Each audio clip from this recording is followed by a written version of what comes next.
Constitution doesn't mean a whole lot to me. I've thought about it a little bit, um, but I don't think it will affect my life in a direct way until I need to defend myself if I'm ever, in court or something, trying to defend something I said, something I did. I've worked at the United States Senate, and I didn't learn anything from that, like how the Constitution directly relates to my daily life. They seek to impose and expand an empire of oppression in which a tiny group of brutal, self-appointed rulers control every aspect of every life. No desire and no intention to impose our form of government on anyone and not take advantage of some lives for the benefit of others. What does the Constitution of the United States of America mean to you? And how does it really reflect the continuing bitter battles of justice and conscience, the long marches in the belief that the noblest of truth is attainment of reasoned justice? How does it benefit those who have lost their family, their future, their home, their jobs, and their lives, who have supported the dreams of peacemakers long gone? Does the Constitution and the Bill of Rights serve to protect them? In almost the past decade, we have borne witness to a plague that visits the free. It is a plague of fear. We're living in a time that one's freedom is being subjugated by the very powers that seek to end the voice of law. In the spiraling vortex of fear, some have chosen to don the suit of apathy and no longer bother to fight for their brother or sister's freedoms, as they were not them and already had their rights. Do they still have them? For the next 10 minutes, we will listen to individuals who are not much different from ourselves do one of the bravest things in life: make a stand. They will open their hearts as we listen to each of their sacred words and their belief about the current state of freedom. During the film, every race, ethnicity, and lifestyle will not be represented here, as during the filming, what became obvious was the fearful reaction from many during random questioning. The reasons covered the spectrum as to why there will be no interview on camera, as the fear that arose was highly disquieting. One could have been almost sure the thought police were right around the corner listening in their van with their parabolic microphones. This film was created for reasons exactly like this. When did we start fearing the United States government?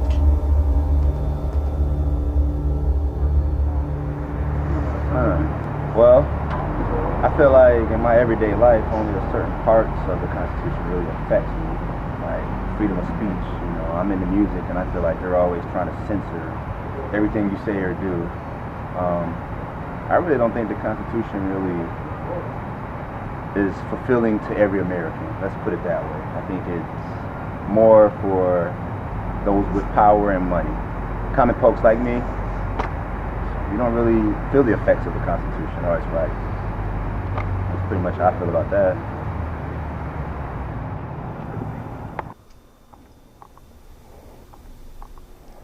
The Constitution, to me, is it provides the protections for the rights that are too fundamental to our liberty to be up for debate or election by the majority. It's a protection for the minority to ensure that those fundamental rights aren't questioned and can't be affected by political means.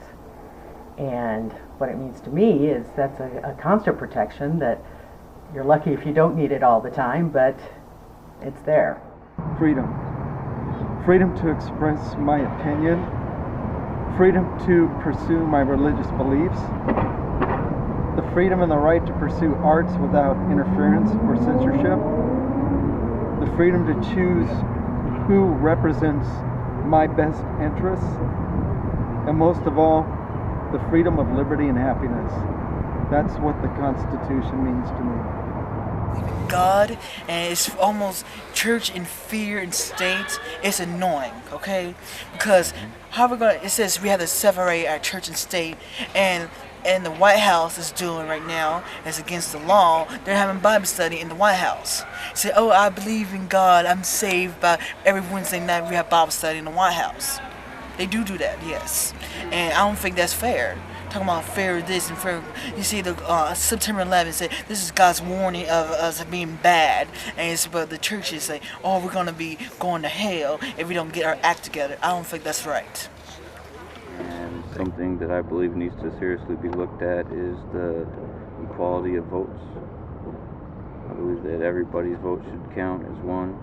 Another thing that I would like to see looked at, considering the Constitution, is the Americans with Disability Act being put into the Constitution so that it can be consistently compliant, and so that better standards and equality to access can be upheld nationwide. I guess I feel that the Constitution is a live, living document, and I think it's really important that we keep in mind when and who it was written by, and I think it's necessary not to hold on to it so tightly because of the context in which it was created. To live in America, and even though at its onset they weren't thinking of minorities, the words that they use affect us all. And as long as we stick to the Constitution, now we have the greatest country in the world. To deviate from the Constitution or make up excuses why the Constitution doesn't fit this group or that group, then we have a problem. So I think as long as we can stick with the Constitution as it's written, we have the greatest country on this earth. What it means to me is we have like very unalienable rights that were brought way before I was born, and the effects I can see daily in the course of this life, because I've been to places that don't have the same rights that we enjoy and abuse. So therefore, I mean, it affects many facets of my life. Honestly, I don't really know how I feel about the Constitution at this point in time, because sometimes I feel like it's kind of outdated and parts of it are being used to condemn people rather than offer them freedom. And I feel like a lot of our constitutional rights are being kind of glossed over at this point, and I don't really know why, because at the same time a lot of conservative and fundamentalist politicians are really propounding the Constitution as something to be stuck to really diligently. So I'm a little confused. I'm originally from Honduras, and so I can appreciate how the United States is set up and how they guard rights of people here. And it's something that you don't see in other countries, and you really grow to appreciate it. As far as how it affects me in my daily life, it's I'm a government documents librarian, and so I have to deal with issues pertaining to censorship every day, and public access to information, and so that it's something that I'm constantly do every day, and work at and make sure that things are accessible to the patron. So it's also, as an immigrant to this country, I became a citizen 10 years ago, and it's so I have I can vote, I can participate in government. I recently participated in the Thurston County Democratic Convention as an alternate for one of the candidates, and I was amazing process to see alive and go through and everything, and we have all these opportunities to do those things, and I would like to see more people take advantage of that. So it affects us directly. The high gas prices. The government can do something about that. So it's a very important part of our life, and it affects us on a daily basis.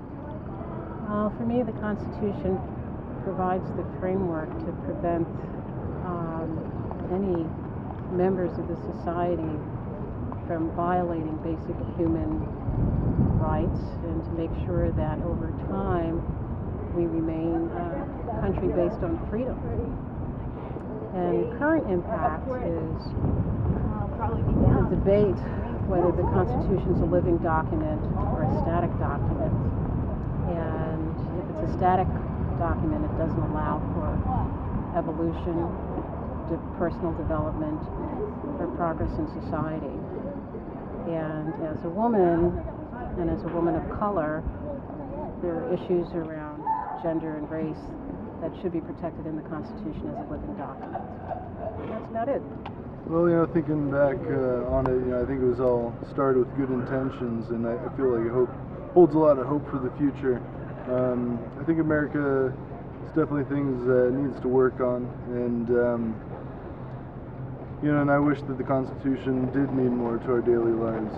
Growing up in the Midwest, however, I did experience a little more, of a prejudiced nature in a lot of society. And the last 10 years living out here, it has been pretty refreshing. There is definitely prejudices still out there, but I think for me the main thing is that we can only let the government control our thoughts so much. But when it comes down to it, I feel like people are treating each other better for the most part, and I think that institute of trying mankind, reaching out to each other, is still alive today.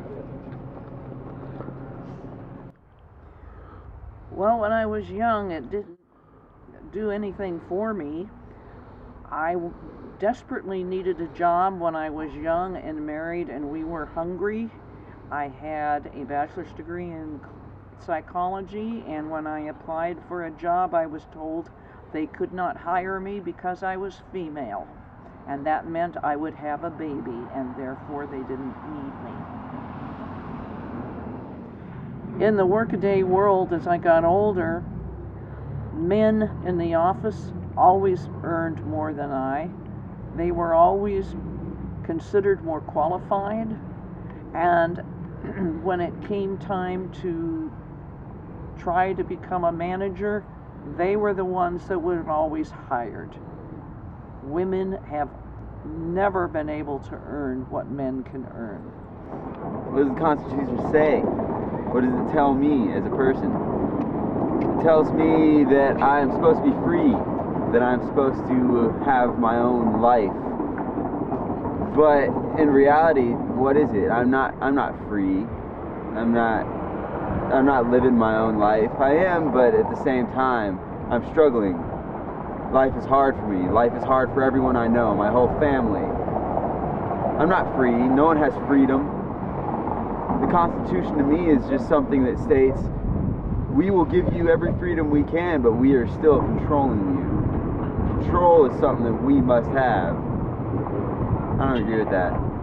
I'm not here to be controlled. I'm here to be free. Basically, I see it as a document that's supposed to tell me my supposed freedoms and rights as a human being and as an American citizen specifically. However, it, to me, doesn't define what an American citizen is, and understanding the history behind it and how it was written, by who and at what time period it wasn't written for someone like me. And so for me to be here in the United States as an American, born and raised in Washington, I see it as a document that's supposed to tell me who I am and what I can do as a person, but really is more of a legal document that is oppressing my needs as a person of color and as a woman.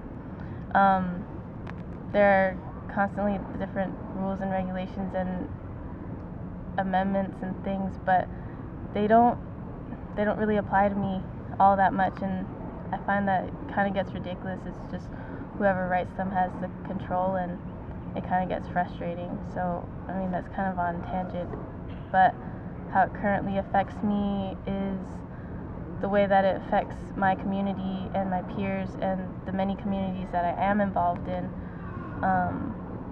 and just seeing how many freedoms and rights we do have as American citizens, but how many of those are being taken away.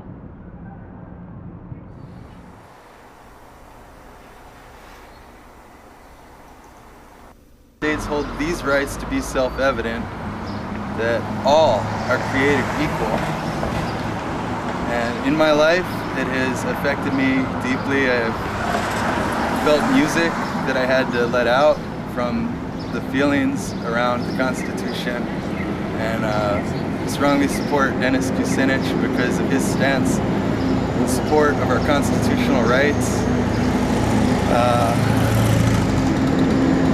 That's about all I have to say right now on the issue. Well, the Constitution was written by a bunch of rich old men, and it was written by them and for them. I think it's 1787. And how it relates to my life, I never felt that it gave me a great deal of protection in the world of employment, career.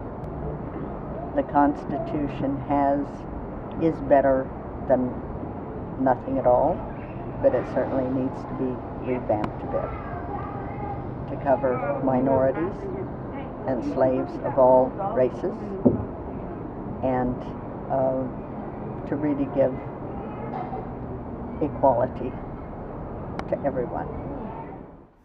The Constitution of the United States is an interesting document for me as an Indian person to relate to. Being Haudenosaunee, of course our Constitution is centuries older than the U.S. Constitution. And belonging to the Confederacy of 5 nations in upstate New York. Before there was a U.S. Constitution, our Constitution was explained to the Founding Fathers. Indeed, Benjamin Franklin said that certainly if 5 nations of ignorant savages could have a confederation of states, certainly 13 colonies of civilized people could.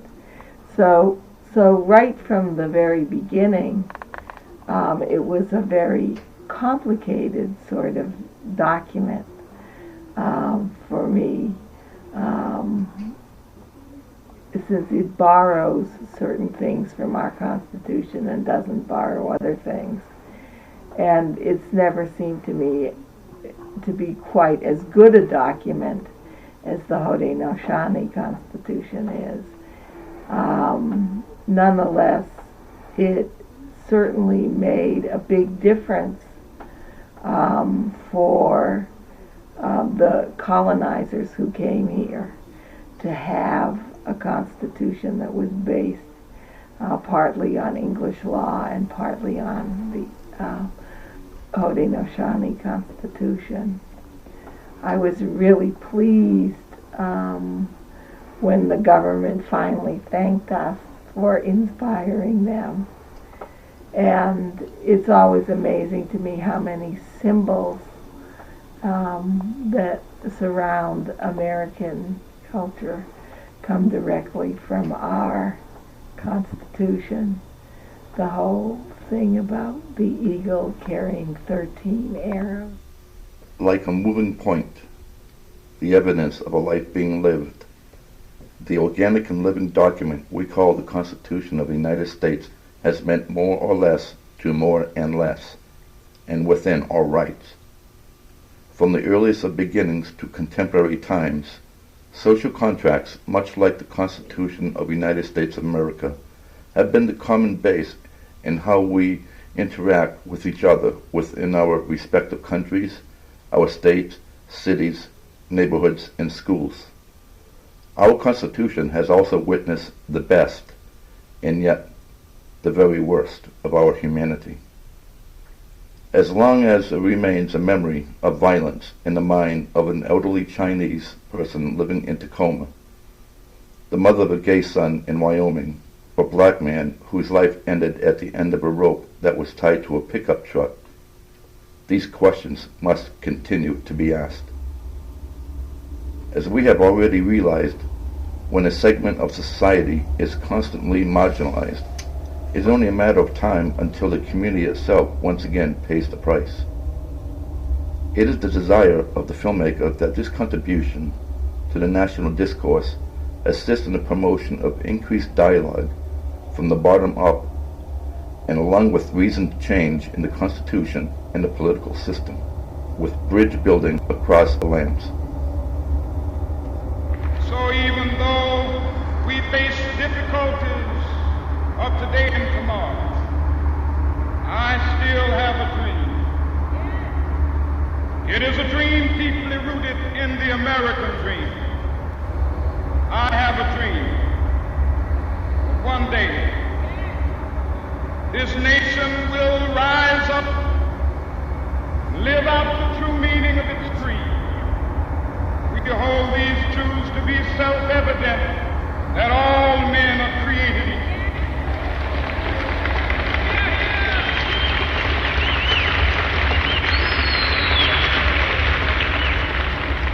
I have a dream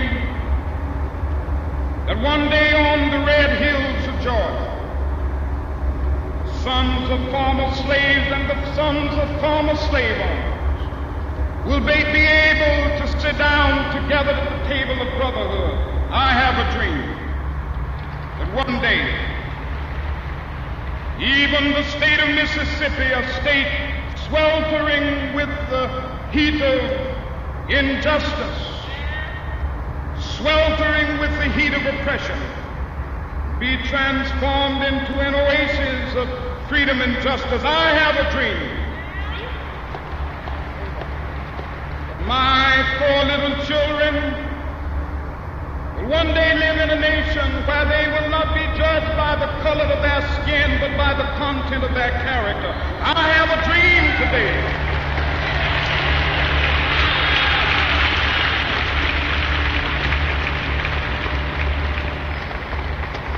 I have a dream that one day, down in Alabama, with its vicious racists, with its governor having his lips dripping with the words of interposition and nullification, one day right there in Alabama, little black boys and black girls will be able to join hands with little white boys and white girls as sisters and brothers. I have a dream today.